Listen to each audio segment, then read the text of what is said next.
नमस्कार. समृद्धीच रेसिपी मराठीमध्ये तुम्हा सर्वांचे मनापासून खूप खूप स्वागत आहे. तर आज आपण पाहणार आहोत अतिशय साध्या सोप्या पद्धतीने टम्म फुगलेली पुरी आणि त्यासोबतच मलाईदार असा श्रीखंड, तेही एकदम साध्या सोप्या पद्धतीने. चला तर मग रेसिपीला सुरुवात करूया. तर सर्वात पहिले आपल्याला श्रीखंड बनवून घ्यायचा आहे. तर इथे मी पातेलं घेतलेलं आहे. पातेल्यावरती आपल्याला पुरण वाटायची चाळणी घ्यायची आहे. त्यानंतर कॉटनचा रुमाल घ्यायचा आहे आणि हे रुमाल आपल्याला ओला करून घ्यायचा आहे. त्यानंतर आपल्याला रुमालावरती दही टाकायचं आहे. तर इथे मी अर्धा लिटर इतकं दही टाकलेलं आहे.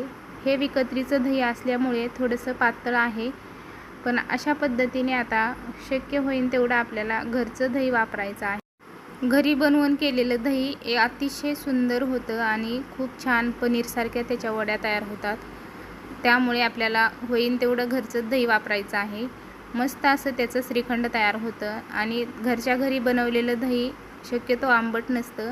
अशा पद्धतीने आता दह्यातलं पूर्णपणे पाणी काढून घेतलेलं आहे आणि त्याला गाठ मारून आपल्याला एखादी जड वस्तू त्यावरती ठेवायची आहे. आता हे मस्त असं दही सेट होतं आहे तोपर्यंत आपण आता पीठ मळून घेऊया. तर इथे मी 1 वाटी इतकं गव्हाचं पीठ घेतलेलं आहे. हे पीठ आपल्याला चाळणीने चाळून घ्यायचं आहे. त्यानंतर आपल्याला त्यामध्ये थोडंसं मीठ टाकून घ्यायचं आहे आणि थोडे थोडे पाणी टाकून हे पीठ छान असं घट्टसर मळून घ्यायचं आहे. तर अशा पद्धतीने थोडे थोडे पाणी टाकून हे पीठ आपल्याला छान असं घट्टसर मळून घ्यायचं आहे.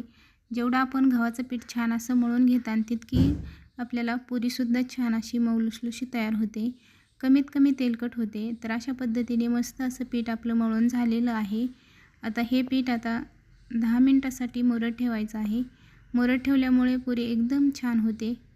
तर आता पीठ मुरतंय तोपर्यंत आपण श्रीखंडमध्ये टाकण्यासाठी साखरेची पिठी तयार करून घेऊया. तर इथे मी अर्धी वाटी साखर घेतलेली आहे. 3 ते 4 इलायची टाकलेली आहे. अशा पद्धतीने इलायची आणि साखरेची पेस्ट तयार करून घेऊया. आता हे पण आपलं छान असं दही पण घट्टसर झालेलं आहे. पाहू शकता जसं पनीर बनवतात त्या पद्धतीचं हे दही झालेलं आहे. आता इथे मी खिसून वगैरे न घेता एकदम असं आपण अशाच पद्धतीने हे पीठ चमच्याच्याच मदतीने एकदम बारीक असं फेटून घेणार आहोत. तर पाहू शकता इथे मी 3 चमचे इतके पिठीत साखर टाकलेली आहे. आता आपल्याला गोडाचं प्रमाण आवडीप्रमाणे करायचं आहे. जर दही जास्त आंबट असेल तर साखर थोडीशी जास्त टाकायची आहे. हे अशा पद्धतीने आता आपण श्रीखंड बनवून घेऊ. एकदम छान असं फेटायचं आहे. तर मस्त असं घरच्या घरी आपण जसं मार्केटला भेटतं तशा पद्धतीची श्रीखंडाची चव लागते आणि एकदम छान फ्रेश असं श्रीखंड आपण घरच्या घरी बनवून घेऊ शकतो. अतिशय सोपी आणि साधी रेसिपी आहे. सहज कोणी पण बनवू शकतं, इतकी ही सोपी रेसिपी आहे आणि एकदम कमीत कमी वेळामध्ये. तर मस्त असं आपलं छान असं श्रीखंड अगदी 5 मिनटामध्ये तयार झालेलं आहे. आता हे श्रीखंड छान असं फेटल्यामुळे अतिशय मस्त असं झालेलं आहे. त्यामध्ये आवडीप्रमाणे जर तुम्हाला केसर वगैरे टाकायचं असेल तर तुम्ही त्यामध्ये केसरही टाकू शकतो किंवा फूड कलर जरी टाकला तरी अडचण नाही. पण मी अशाच पद्धतीचं प्लेन श्रीखंड ठेवणार आहे. त्यामध्ये अगदी चिमूटभर इतकं मी मीठ टाकून घेतलेलं आहे. कोणताही गोडाचा पदार्थ करत असताना थोडंसं मीठ टाकणे गरजेचं आहे. मिठामुळे चव आणखीनच वाढते. त्यासाठी आपल्याला गोडाचा पदार्थ करत असताना मीठ टाकणे गरजेचं आहे. मस्त असं आपलं श्रीखंड तयार झालेलं आहे. आता हे श्रीखंड मी वाटीमध्ये काढून घेते. तर अशा पद्धतीने पाहू शकता किती छान असं सॉफ्ट श्रीखंड आपलं झालेलं आहे. चवीलासुद्धा खूप छान आणि टेस्टी लागतं. तर त्यासाठी मी त्यावरती अगदी थोडेसे मी काजू बदाम वरती टाकून घेतलेले आहे. मस्त असं प्लेन श्रीखंड झालेलं आहे. आता आपण पुरी बनवण्यासाठी घेणार आहोत.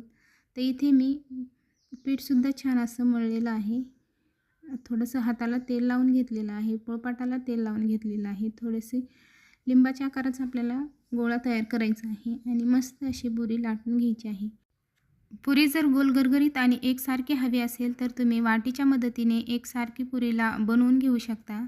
तर अशा पद्धतीने मस्त अशी मी एकदम छान गोल गरगरीत अशी पुरी लाटून घेतलेली आहे. पाहू शकता आता ही आपण पुरी तळून घेऊया. त्यासाठी गॅसवरती तेल गरम करण्यासाठी ठेवलेलं आहे. मस्त असं तेल गरम झालेलं आहे.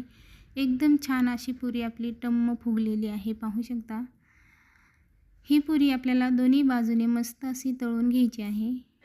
पुरी तळत असताना आपल्याला गॅसची फ्लेम एकदमच कमी ठेवायची नाही आहे. मीडियम गॅसवर आपल्याला ही पुरी तळून घ्यायची आहे. जर एकदमच कमी ठेवली तर पुरी आपली तेलकट होऊ शकते किंवा कडक होऊ शकते. त्यासाठी आपल्याला ही पुरी मीडियम गॅसवरच तळून घ्यायची आहे. तर अशा पद्धतीने पुरी सोनेरी रंगावरती छान अशी तळून घेतल्यानंतर त्याचप्रमाणे दुसरी पुरी पण मी तुम्हाला तळून दाखवते. तर सर्व पुऱ्या अशाच पद्धतीने मी तळून घेतलेल्या आहेत. ही कमीत कमी वेळामध्ये अगदी छान अशी ही रेसिपी आहे. तर तुम्ही पण अशा पद्धतीची रेसिपी एक वेळेस नक्की ट्राय करून पहा आणि कमेंटमध्ये सांगा की रेसिपी कशी आहे ती. तर पाहू शकता मस्त अशी गुबगुबीत अशी टम्म फुगलेली पुरी आणि त्यासोबतच मलाईदार श्रीखंड आज आपण एकदम साध्या सोप्या पद्धतीने बनवलेला आहे. मग ही पुरीची रेसिपी आणि श्रीखंडाची रेसिपी तुम्हाला कशी वाटते नक्की कमेंटमध्ये सांगा. रेसिपी आवडली तर तुम्ही पण अशा पद्धतीची रेसिपी एकदा नक्कीच बनवून पहा. आवडली तर लाईक, शेअर आणि सबस्क्राईब करायला विसरू नका. त्याचबरोबर पूर्ण व्हिडिओ पाहिल्याबद्दल धन्यवाद. पुन्हा भेटूया अशाच एका साध्या आणि सोप्या रेसिपीमध्ये आणि नवनवीन रेसिपीमध्ये.